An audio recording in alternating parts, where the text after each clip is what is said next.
Huge episode this week on the podcast. This is Teach Me Dad. I'm Kurtis. This episode is a big topic with a tops dad. I'm talking to Paul Grimmond in this episode. He's at Moore College. He was my dean of students when I was studying at Moore. He's on faculty at Moore. If you don't know Paul, well, know that a bunch of people are tuning in for the first time because they saw Paul Grimmond in the title. Hello to you all. They'd listen to this dude explain how to spread Vegemite on toast because he's thoughtful, he's insightful, and if he's speaking, then he thinks there's something worth saying. He's a champ. I've appreciated listening and learning from Paul in my time at college. I found him to be thoughtful, committed to the gospel, trusting the scriptures, insightful in how we apply the scriptures. I think particularly because he's both strong on the scriptures, but highly empathetic and good at understanding people. And so he can bring the scriptures to apply to people particularly well, which is why I thought he would be a good person to come to. He's not just a super brain. The brain lives in a human that connects with humans. So anyway, I wanted to chat to him about masculinity and femininity, and then particularly how that affects our parenting. Particularly, what does it mean to raise boys and girls? How different is that? How does that play out? Should there be different qualities? And how does God think about this? So a huge topic, lots that we hear from our culture about, what does it mean to be a man? What does it mean to be a woman? What does it mean to be a masculine man? And so lots to unpack in this. This episode is more theological than the other episodes of the podcast that are more practical. Tell me about your parenting. This is much more theological, but obviously the practical implications are pretty obvious. So we do lots of thoughts. I've got lots of questions on this, so I've brought them all to Paul, and I try to have a go at consolidating it towards the end of the convo and get Paul's feedback on that.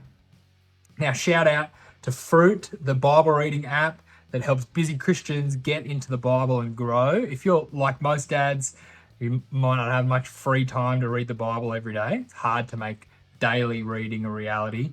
Fruit is an app to help, and they have sponsored the show so we could put a bit of advertising to get the word out.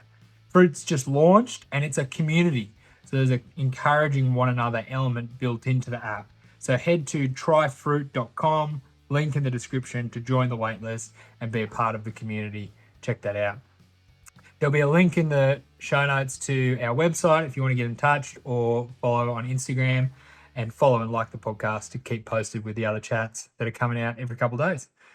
Huge thanks to you, Paul, if you're listening, for your time and for your thoughts on this topic. I found it immensely helpful. I've listened to this conversation at the point of recording this 3 times to just really think through carefully what you're saying. And I've got at least another one that I'm going to do this week to keep thinking about it. So without further ado, Paul, teach me to dad. Teach me to dad, I am a dad and I need some help. Teach me to dad, I'll never learn this by myself. Teach me to dad, I am a dad. What I'm keen to get your thoughts on is I want to think about masculinity and femininity. This is something I've been pondering myself for my kids. Yep. And I have questions and things that I'm not sure on how to think about it and what the Bible says about it. And I've got some loose ideas, but they're not very informed, and how they play out to parenting. Yep. So what does it mean to raise little boys to be men and little girls to be women? And how much of that's different? Is any of that different? And how much of that's just cultural, and how much is that? So, like, a bit of that. So I was keen to pick your brain, partly because you love the scriptures, you can think theologically about things, but can connect well with human experience and culture and those things. Yeah. Maybe this is an initial question I've had, right? Yep. Thinking about masculinity, femininity. Like, in my mind, there's 3 ways I can think about those concepts. I don't know which way is good. Let's talk about it. Let's share some things and chat about it. I could see masculinity, femininity as just cultural things. Yep. It's just cultural norms for men and women. Yep. It's completely just whatever society is. And then we think about it like that. I could also think about it as kind of natural generalizations that just kind of, on average, there's some differences between men and women. And that's kind of what masculinity and femininity is. It's not a thing to chase. It's just a description of the way things are. Or the third way, in my mind, is it's like a virtue. Like men ought to be masculine. And God wants us to be kind and honest and like generous. He also wants women to be feminine, men to be masculine. And he has an idea of what that looks like. How should we think about these things? Well, my Does first God question care for you, about these things? Yeah. Where would you go to, like, if you're going to talk about that biblically, where would you go? Well, the thing is, as I think about it, I think Genesis 1, and I try to think about what's going on there. Yep. And that gets me somewhere, but doesn't do all the work for me. And then I think of lots of men and women passages that really stick out, that are like all the complementarian passages are bound to particular relational settings, church, home, Absolutely. those kind of things. And so it can tell me something of men ought to show some level of leadership in certain contexts. Yep. Women ought submit in marriage. Doesn't give me anything like men ought to be providers, protectors. Well, actually, it does maybe a bit, but like men ought to be strong. Like those ideas of masculinity, I'm like, I think there's maybe nothing going on in that. Yeah, I think that's right. So, yeah. So I understand as much of the roles, there's something there. Yep. Comfortable with that. That's cool. Yep. Almost like just in isolation. No one lives in isolation, but just to be a man, separate to a husband. Yep. What does that mean? Well, I mean, I think that's one of the interesting things. If you think about in the New Testament, one of the interesting things, I think Paul does a lot, even as he talks about his ministry, family is one of the central metaphors for the way that he describes his ministry. Yeah. Like, I was like a father to you, I've been your parent in the gospel, et cetera, et cetera, et cetera. And I think the New Testament and the Bible as a whole tends to use like parenting in some ways as a description of maturity, right? Yep.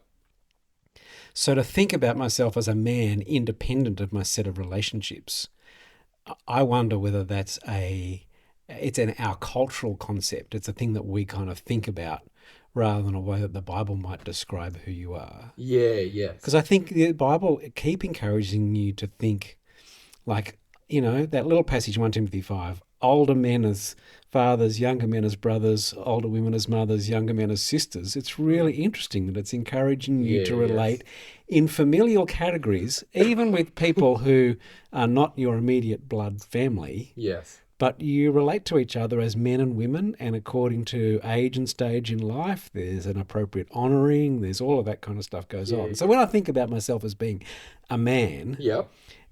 I don't think there's a separate list of excellent virtues that are just, here is a manly man and here is what it means to be a man. Yeah, yeah. But actually, I think we need to think about what does it look like to be a man who is a brother to some and a son to others and a father to others. And I wonder whether those categories are actually more helpful for us. Yeah, okay.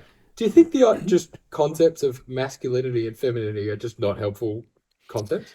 Well, I don't know how it's interesting that the Bible chooses to use it. Like, so Titus 2, again, Paul says at the start of Titus 2, Titus, teach what is in accord with sound doctrine. And he says, well, tell the old men to be like this, tell the younger men to be like this, teach the older women to be like this, teach the younger women to be like this. For some reason, Paul chooses to use being male and female as one of the grids or filters through which he's willing to say. So I don't think... It's interesting, isn't it? At one level, there are heaps of passages that godliness is, well, speak the truth, don't lie, love one another, put off your anger and lust. Yeah, yes. There's lots of ways in which all of those things are generalizable, Yes. and yet he also addresses you in lots of places: Colossians, Ephesians, Titus, etc., fathers, mothers, children, parents, yes. brothers, sisters. So Yeah, yes. Yeah. I think those categories, where we have this language of masculine and feminine, which is probably kind of our way, in some ways, of appropriating some of that information. The problem is that they're really culturally affected, Yeah. aren't they? Yeah. Like, so, what's a masculine man in our culture? Like, if I was to ask you that question, what leaps to your mind? There's physical strength. I think provider, protector.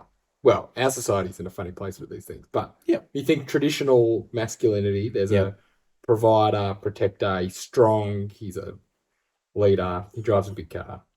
And he does. But it's interesting, isn't it, how we associate different parts of those things together, right? So I would describe Jesus as strong and as masculine. Yeah.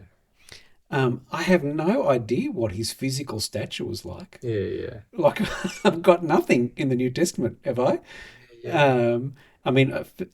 Isaiah 53, there was nothing in him that kind of made him attractive to men. Like, how much is that But you don't get lots of... The Bible doesn't describe his physicality. What it shows you is who he is in relationship with the people around about them, how he treats them, how he loves the destitute and the outsider, how he resists the inappropriate use of authority, the way that he teaches people to go to the heart of what the law is on about rather than just a surface level reading. Like, those are all kinds of reflections of who he is as the son in relationship with the father. Yeah. And the way that he thinks about doing life.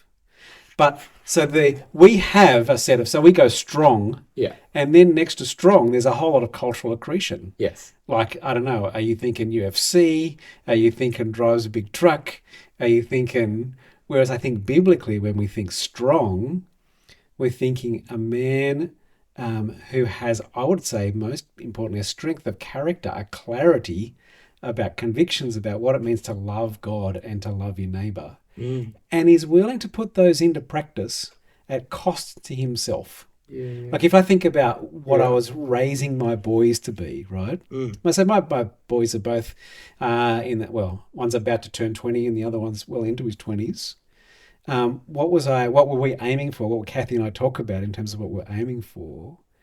We wanted them to be people who, whatever they did, they used whatever capacity, ability, strength, power, whatever else it was, to love and serve the people around about them. I would say that's kind of a heart kind of picture of what masculinity is in the New Testament. And I used to use that language explicitly with them, right? So both of my sons are very physically able. One of them is an absolute monster. So, played outside centre for the first rugby at school, 95 kilos, over 6 foot tall. He is a big beast of a guy, right? But as we talked with him about growing up, he was always bigger and stronger than most of the kids around about him. But what we talked a lot about was, how do you use your strength wisely and well to actually love and serve and seek the good of the people who are around about you?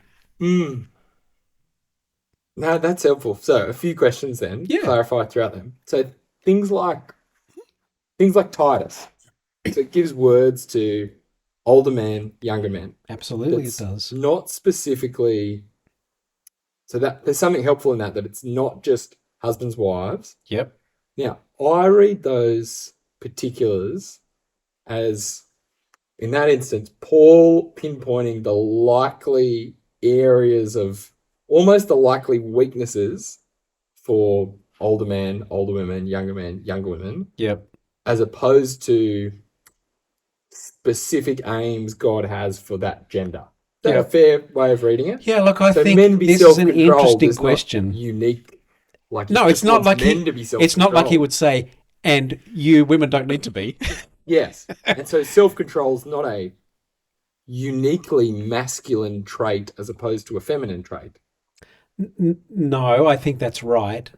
But I do wonder whether the fact that as males and females, there are going to be areas of, I don't know, particular tenderness, Yeah. places where we're going to find it really difficult to respond to God's commands, that we need to see that, as we think about how to put those commands into practice, they're not just generic. Yes.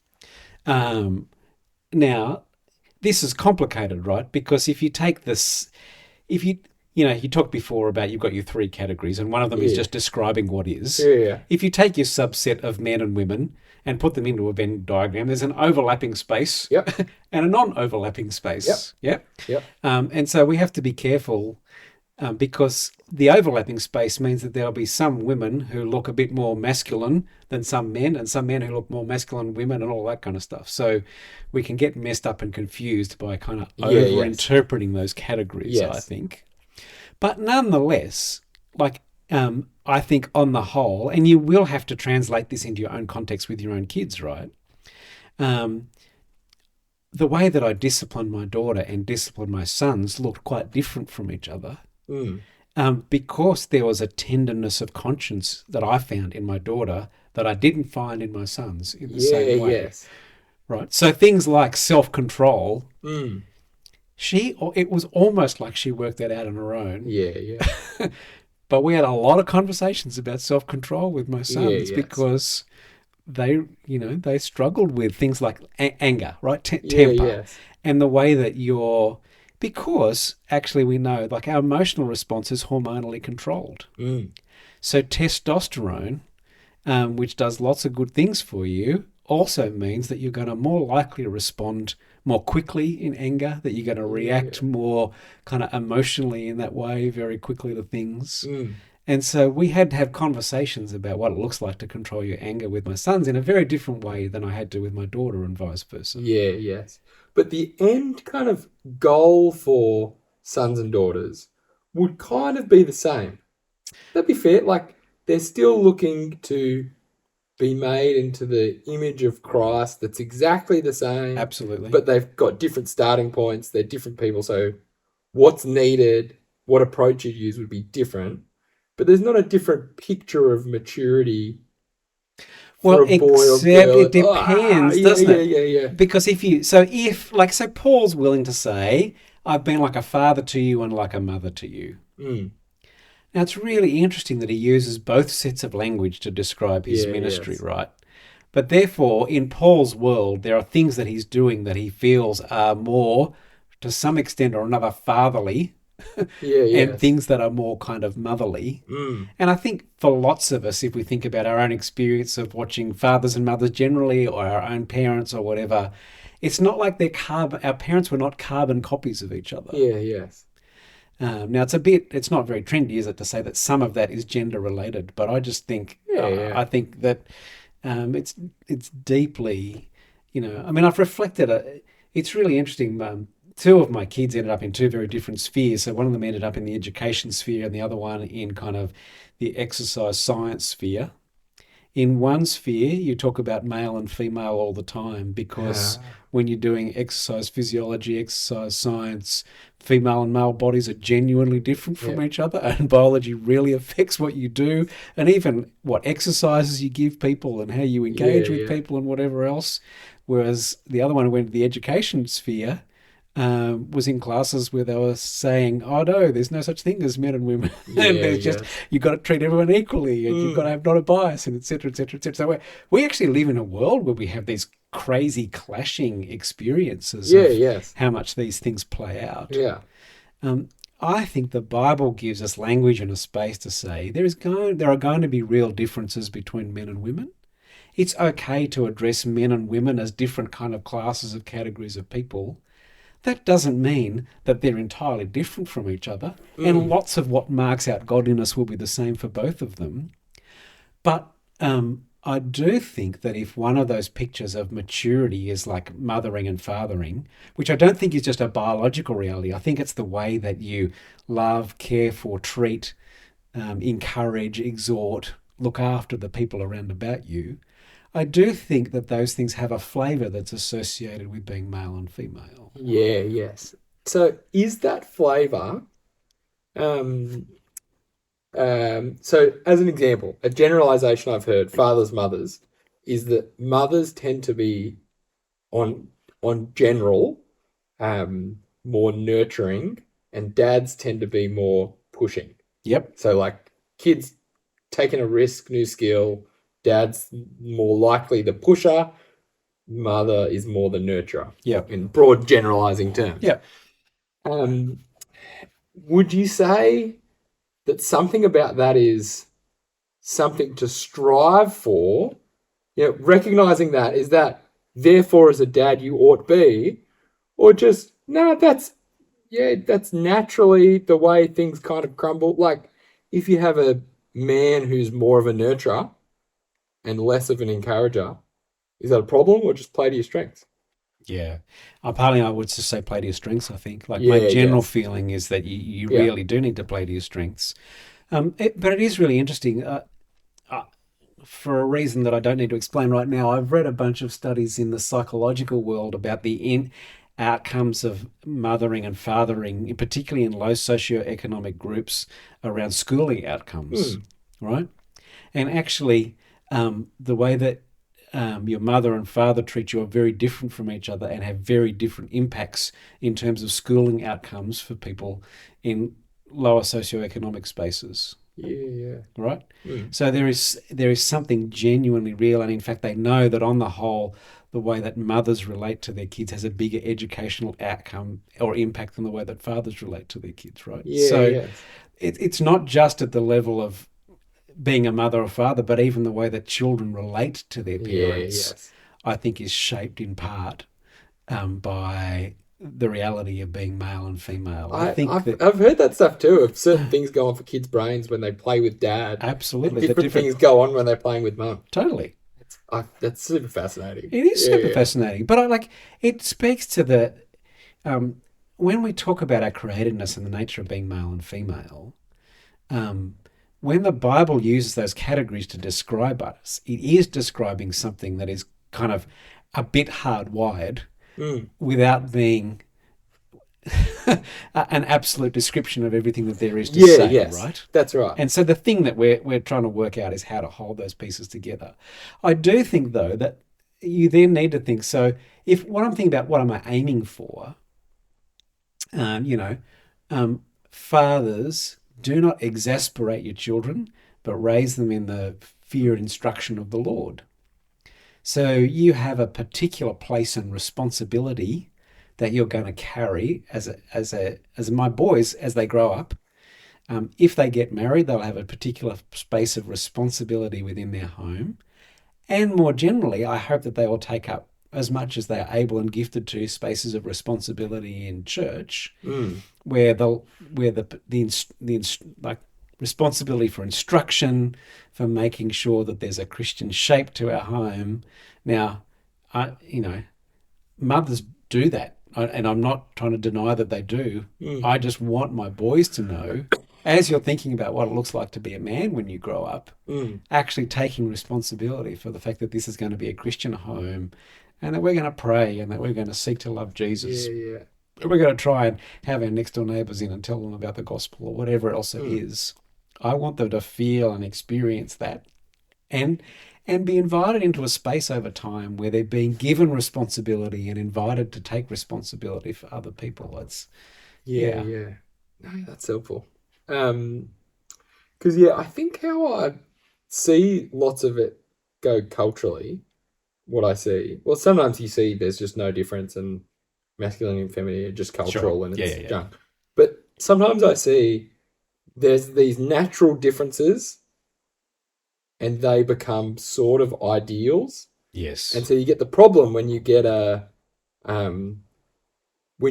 boy who's just quiet and likes poetry. Yep. And you think, well, what's the there's a logic that tells him, mate, you need to go to the gym. Like, Yeah. I think that's just junk. I think we need to resist that really, really hard as Christians. Cool. That's helpful. So, can I give you a hypothetical? This Yeah, is yeah, my go. hypothetical scenario with masculine and femininity, right? Dark alley problem or dark alley scenario. If you've got a man and a woman, let's just say they're friends. Yep. Just a 18-year-old man Yep. and an 18-year-old girl. They're friends. No one's married. And they walk down a dark alley and an attacker comes. Should the man be the one to step forward and take the attacker because he's the man? Yes.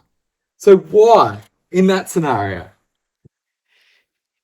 Because Because that makes me think I should tell Poetry Boy, go to the gym because you might be the responsible one that needs to. well, but can I say Yeah.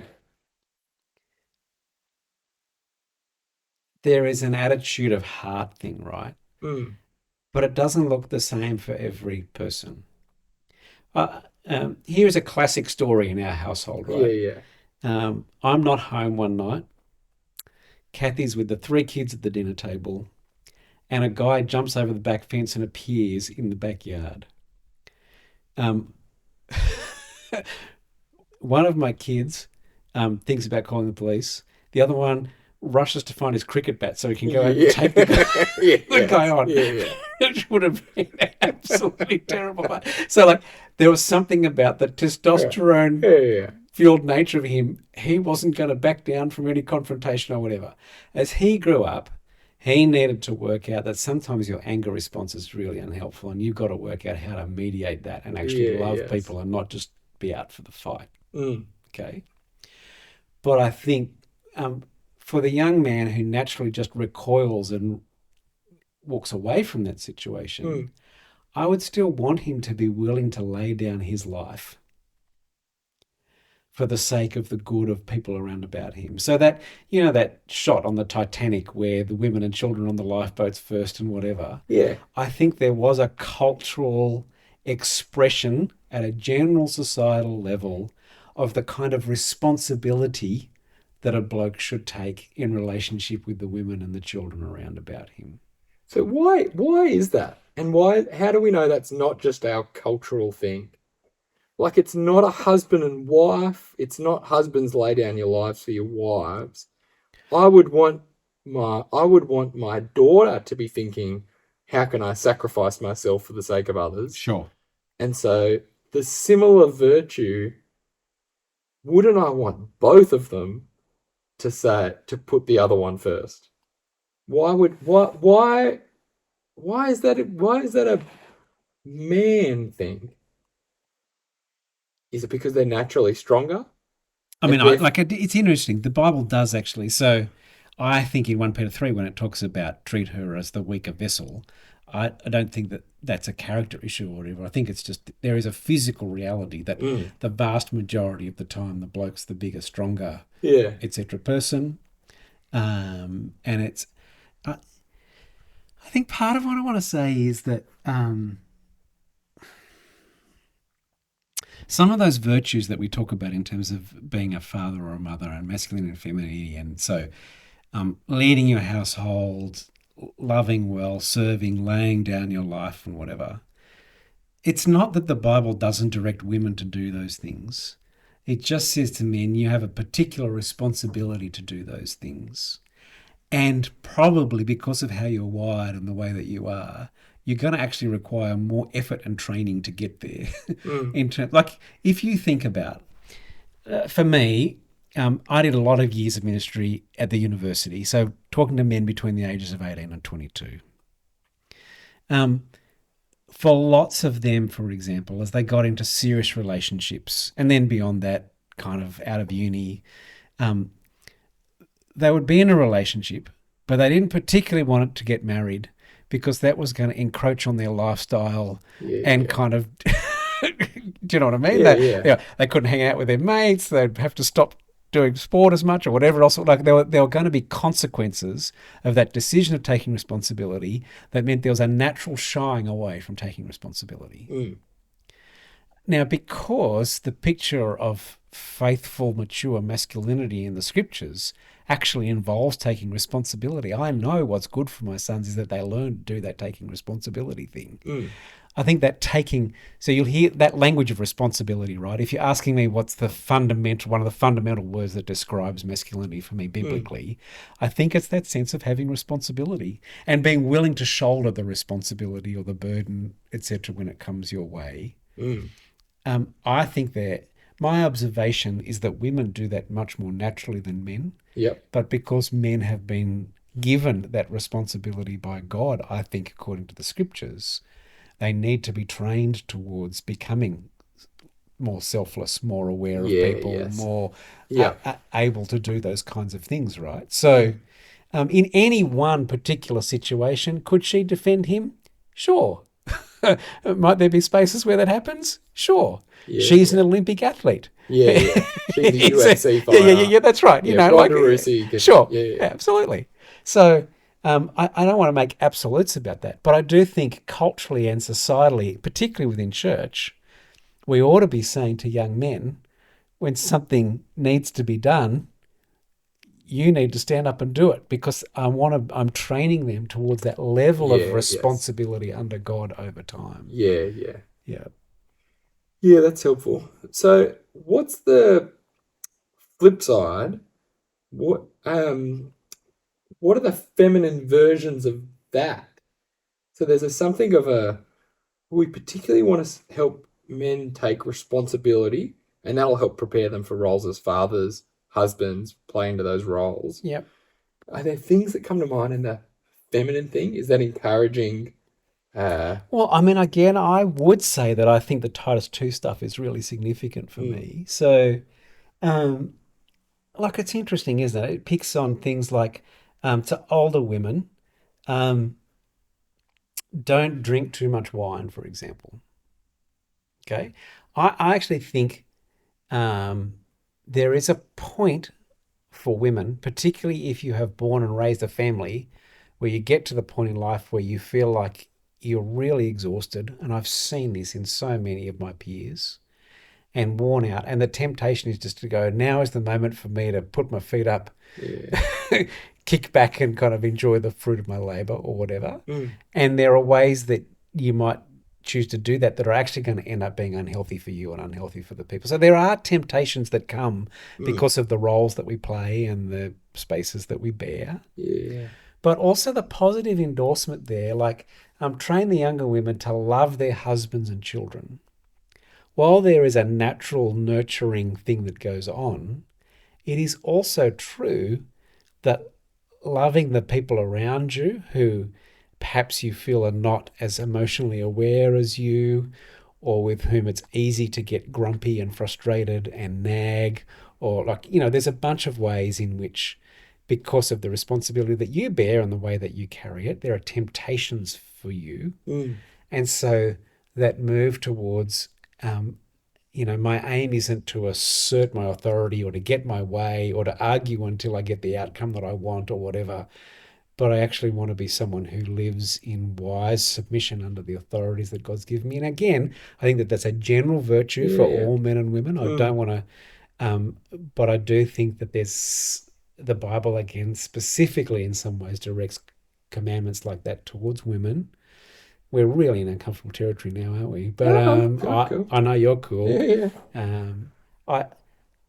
The thing that I feel about this stuff very keenly is because I have been involved with people in domestic violence situations and whatever, I know that this, in some context, is read through a lens where women are made to feel powerless or unable to speak and other things.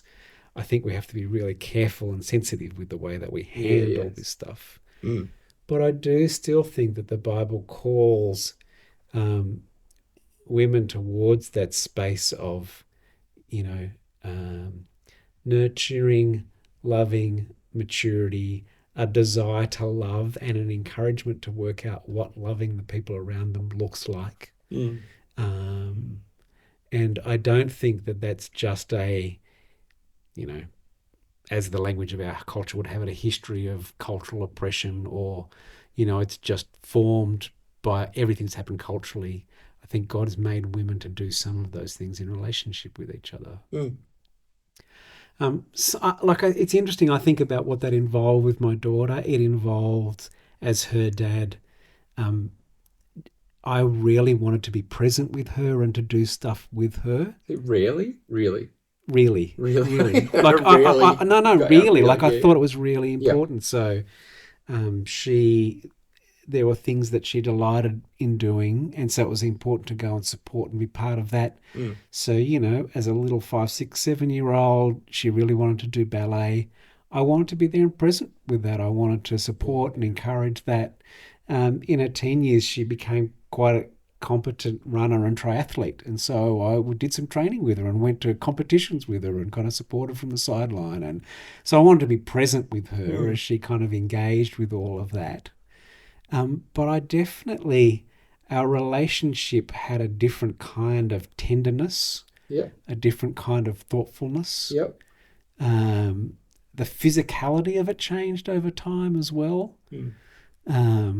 I don't know, I don't even know how to articulate all these things, right? No, but yeah. I was still rumbling my boys in their teenage years. I wasn't rumbling my daughter in her teenage years. And the kinds of things we talked about were different, and the ways that we talked about people were different. And I mean, part of it, I think I was kind of encouraging her to see, because every teenager goes through that patch where often the parent of the same gender becomes the person that they don't want to be, right? And I think one of the things that in some ways, Kathy had moments of less intensity with my sons than I had because I was the male parent. And I had times of less intensity with my daughter because she was the female parent.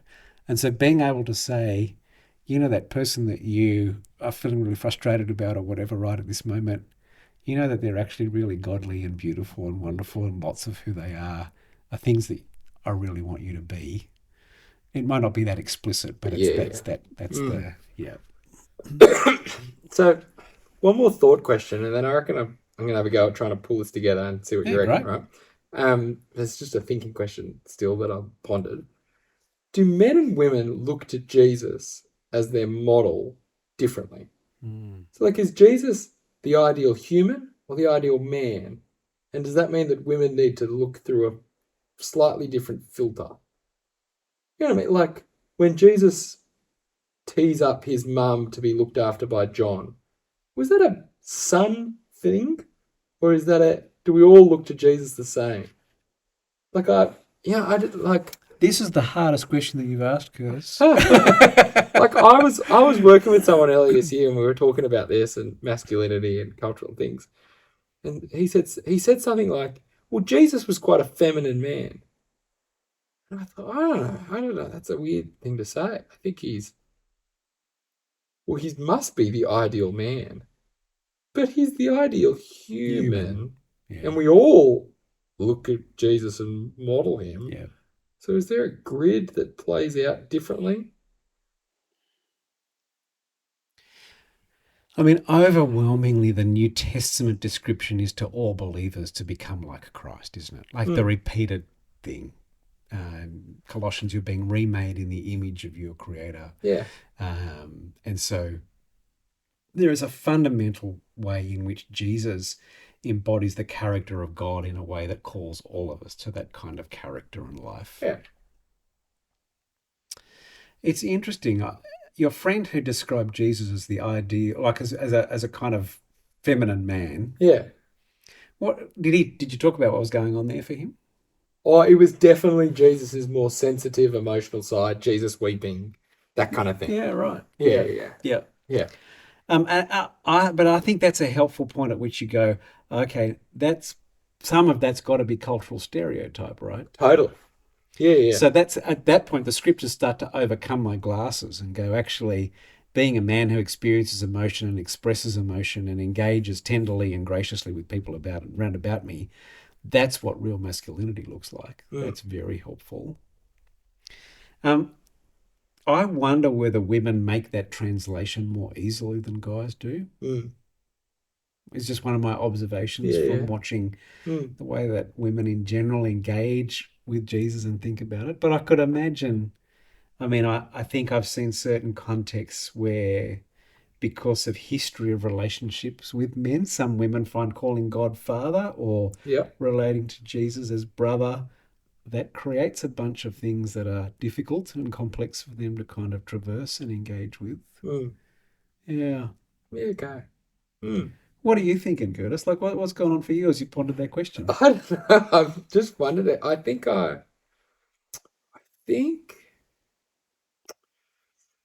well, there's clearly a translation in relational terms. I mean, it would be different if Jesus was married. You'd think you'd be make some very clear translations as a Yes. man looked at him and a woman. But Yep. it's when he's not, it shifts it a bit. Yeah. Um, but I think, yeah, there's. I think there's got to be something. But but it's all kind of like I wonder if lots of the masculinity, femininity are particular gender expressions of the exact same character and Yes. whatnot. And so Yeah. at the heart of it, it's the same. Like a man who is learning to take responsibility and whatnot. The image of Christ in that is there's something exactly the same of a woman that's doing something different. We're all reflecting the same thing about Yeah. God's character of There's a love kind and of service and humility, and they just play out kind of different. so there's a sameness, but maybe not an like it's not identical. Yeah, Or there's something about the goal that we're heading towards, but the way that we head towards that goal in some ways embodies being male and female in yeah, slightly yeah. different ways. Which is kind of just how we apply the Bible in all circumstances, because we never live the exact same situation as the Bible. Absolutely. Yeah. So we take something from there and figure out how that applies to these new scenarios I encounter in life. Absolutely. Yep. And so I guess it's just that. Yep. And for men, maybe there's a link that is simpler in some scenarios, and maybe, Yeah, but I mean, it's interesting, isn't it? Because I think for men, for example, the image of being the bride of Christ, that's tricky. yeah. Like I think Yeah, some yeah. guys feel uncomfortable about that. I don't know what to do with that, or how do I respond to that, or et cetera, et cetera, et cetera. So it's interesting that there are biblical images that I think women will find easier to appropriate and make sense of. Yeah, yes. And there are other images that men will find it easier to appropriate and make sense of. Even though at one level the Bible's are calling us to, we all need to take on all of that and kind of do something real with it. Yeah. Yes. So let me draw these together, see if some of this makes sense. Masculine and femininity. So the thing you said earlier seemed quite helpful. That is, God's made us different, and so a big thing that we do is we use our strengths, our gifts as who we are, that will naturally be different, and we use that to serve others. And in some sense, that solves most of it. Because there's a natural, general difference that there's a whole spectrum, and some may, there's people are dotted all across that. But yeah, whoever we are, we use our strengths to serve others. Amen. That's cool. Another piece of it is there's complementarian roles for men and women. And so some of who we are, we almost need to, we want men and women, we want boys and girls, men and women to grow to be able to faithfully play that role. Absolutely. So there's a responsibility that comes Yep. out with men. There's probably a wisdom that maybe you want to particularly develop in women that plays out in certain roles, and a nurturing and a care and whatnot. Yep. So there's something to do with there's clear roles that shapes a bit of the differences. Yep. Then there's the cultural stuff that is, on the one hand, we've got to avoid flattening everything. Yep. And on the one hand, we've got to avoid the ridiculous stereotypes. ridiculous stereotypes that are just not, they're just nothing. Yeah. And they just try to make people be people they're not going to be, and it's just cripples people. Yep. It makes them feel subpar as men and women. Yeah, yeah. Because there's a fake ideal of men and women. And so with our boys and girls raising kids, We want to help them be aware of how they're different and then get to know them individually to see how they're actually different. Yes. And that'll help us figure out what particularly they need to grow in, how we engage with that. And we'll have some sense of where they're headed, because perhaps they will be husbands and fathers, and that will shape things. Perhaps they will be mothers. Perhaps they will want to be able to teach younger women when they're older, and that'll shape things. Like these things start to shape then Yeah. the slight differences for men and women. I think that's right. Yep. What do you think about initiation processes of like boys to men, girls to women? What do you think about them? Feels in my mind like a real like American thing. And if you were to do them, what would you do? You know what I mean? If you were to do like, and today you become a man, like what would be the markers around that? And do you even like those as a concept? Should we bring them back in Australian culture? I think that there's some helpful stuff in that. I think it does help to some extent.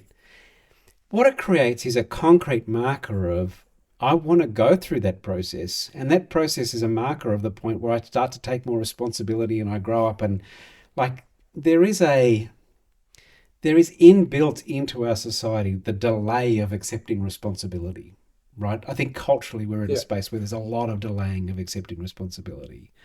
And I think that one of the things that those cultural markers created was a space of saying, no, actually, you're growing up, and now is the time to start to accept some of the responsibility that comes with growing up. On the radio on the way here, I was listening, and they were talking about more kids dropping out at year 10. And the guy on the radio said, why would you do that? Why would you become an adult sooner than you have to? Take 2 more years and just be a kid and have no responsibilities. It's exactly that. Very interesting. Isn't that fascinating? I find that really interesting. So I do think, but I don't know what they are. I mean, we have friends, for example, who, as each of their kids got to, I think it was year 10, they could choose a holiday destination to go with the parent of the same gender, just go away with mum or dad for a weekend to a place that they chose in Australia, for example. So that it marked something about you're now reaching a new stage of life. They'd go away. There was the expectation that they'd read the Bible a bit and pray and talk about some stuff. They'd do some fun stuff together. But it also was a marker of kind of, you're growing older. Change is happening. You're getting more responsibility. We're going to ask more of you. All of that kind of stuff. How formally you have to mark that, I don't think as a culture we're going to be able to get back to anything that approaches kind of, there's going to be a unanimous kind of, we'll all agree that this is a great thing to do or whatever. But I wonder whether at a family level you can do small things. We didn't do this, but I look back and wonder if we could have done a little bit better. But we certainly, there were markers as our kids left school, for example. Much to their very great disappointment, we asked them to start contributing a small amount of money in terms of board. We stopped doing their washing. They had to cook 1 meal a week. They had to so we built into family life, and mainly my wife built into family life actually, but it was really, really helpful. Expectations were that you're getting older and you're going to need to start contributing to the household in different ways because you're getting older. You can't just stay where you are. Now, that created some kickback at the time, like, none of my friends have to do this, et cetera, et cetera, et cetera. Although our older kids have come back to us now and said, actually, thanks for doing that, because it's actually helped us to develop skills and an attitude for life and stuff that's been really helpful for us as we've gotten older. So I think, how do you, in your family context, mark for your kids that they're growing, that they need to take responsibility, that responsibility involves stuff not just for you, but that's going to affect the rest of your family. All of those things I think are important in that space in some way. Yeah, that's helpful. No, that's good. Yeah, no, there's something about that in my mind's like I couldn't imagine doing much of a big initiation process. But I just imagine it in like the South in America, and they take your kid hunting and he shoots his first deer, and all of Dad's mates are there, and it's all a big moment. I think, I'm not going to do that. But there's something about just thinking about that as a focused moment. What does it mean for my boy to become a man? What would that transition look like if I said, all right, you're a man now. Therefore, I reckon it's a great question to ask, isn't it? therefore, blah. Yeah. It's So what would you fill that with, and how would you mark that in your particular context with your kids? I think is a really great question to ask. Yeah. No, it's helpful. Well, look, any other thought? This has been super helpful for me. This is clarifying lots of mine. So anything else you want to add? I feel pretty satiated. But yeah, other thoughts around this, what we do with our kids, anything else you want to add into the mix? No, one thing that you said, which I think was really helpful, there is a masculine and feminine difference, and it's worth being really aware of that and being thoughtful about it. But each of your kids is individually different from each other too, in remarkably significant ways. So, I had one daughter, I had two sons. What it meant to encourage each of my sons towards that picture of masculinity looked in some ways very similar and in some ways very different, because they're very different people. Their temperaments are different. The way they relate to the world is different. It is not one size fits all. Yeah, yes. And one of the things I really believe in is understanding your kids and how they function and what motivates them, and kind of grasping things from their level, so that you don't end up just thinking I'm going to apply one sort of discipline or one kind of relationship or whatever, but to actually be thoughtful about the differences between your kids. And I think if you're in a context where you have the gift of, your wife's still around and is with you or whatever, talking a lot with each other about what you're noticing and what the differences are, and helping each other get feedback and stuff. My wife at times would help me to see that I was reacting in particular ways to one of my sons. That was kind of this clashing thing that was going on because I was feeling threatened and kind of overwhelmed by him. And I thought the way to solve that problem was just to be, bigger, louder, et cetera, et cetera, et cetera. But actually it was really unhealthy. It was actually growing patterns in the relationship that weren't going to be helpful. Yeah. Really helpful. I appreciate it, Paul. Thanks, Kurtis. It's been fun. That's good.